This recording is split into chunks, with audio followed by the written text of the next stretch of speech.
Welcome to Play It By Ear, the series where I explore the internet and try to make sense of it. It doesn't work. Today's subject is Neopets, the game you all probably heard about when you were 9 and haven't touched in years, leaving your poor virtual pets to starve. But your account was terminated after 2 years, so they didn't suffer long. Neopets allows users to create and care for virtual pets called Neopets, explore the virtual world in Neopia. Great! But before you can see any of that stuff, you've got to make your own account. It's quick and easy, except not really.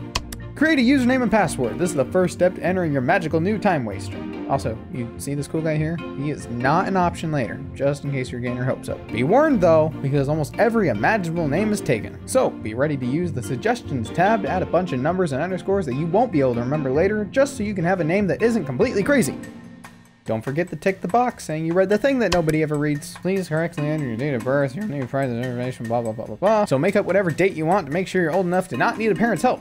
Next, enter an email address. Finally, we reach the, fun part where we play God and bring our first creation to life. There's so many options. You got frogs and goats, dragons, whatever this thing is supposed to be, dogs, birds, you name it. Once you've decided on which poor creature to force into this world, you get to select a color for them. And since red always makes them look like the spawn of Satan, you have the option of pale blue, weirdly mint green, and very, very yellow. God, that's ugly. Then give them a name, and don't worry, I know what you're concerned about here. Yes, the naming process here is just as, if not even more, convoluted than before. Gender usually just adds eyelashes to what is otherwise the same creature. The only exceptions to this are the ones that don't seem to change anything at all. Do you see a difference? I don't see a difference. There's no, what the heck does it even matter? Where does your Neopet live? I mean, they live online in your account and are literally never seen in this place, so honestly it doesn't make any sense or seem to matter at all, but be sure to overthink it anyway. What does your Neopet like doing? Not making friends. That's silly. Hunting for treasure? Now that's a pastime. There's really only one right option for this last one, and it seems they already know that since it's the default. Your stats mean literally nothing unless you want to turn your pet into a fighting machine later, but the combat is,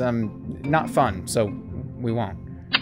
Now you've successfully created your Neopets account. The tutorial will tell you nothing, but it will give you some pointless rewards if you're into that kind of thing. The Things to Do tab is very helpful and leads you to what you really came here for.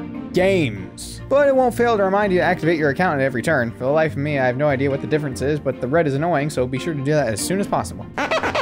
Their game section is incredibly diverse and even sorted for your own viewing pleasure. Adventure is my favorite category and hosts a wide variety of games such as NeoQuest, NeoQuest 2, Ice Caves, Pirate Caves, Caves and Corridors, Caves again? Once you decide to play none of those, be sure to check out the other categories, like Strategy, where you can play Storytelling, Stamp Collector?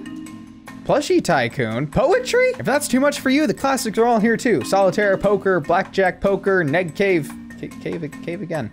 Pick a game and have your ass handed to you because the rules are only clearly explained if you hit the instructions button. And let's be honest, nobody has time for that.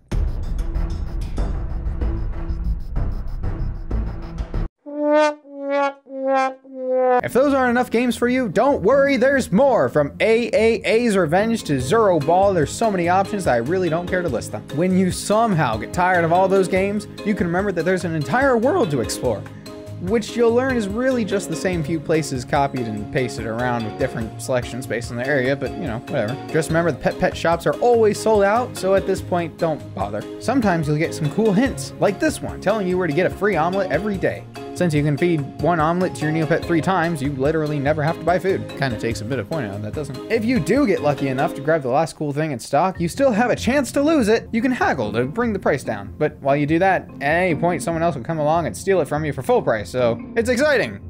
Sort of.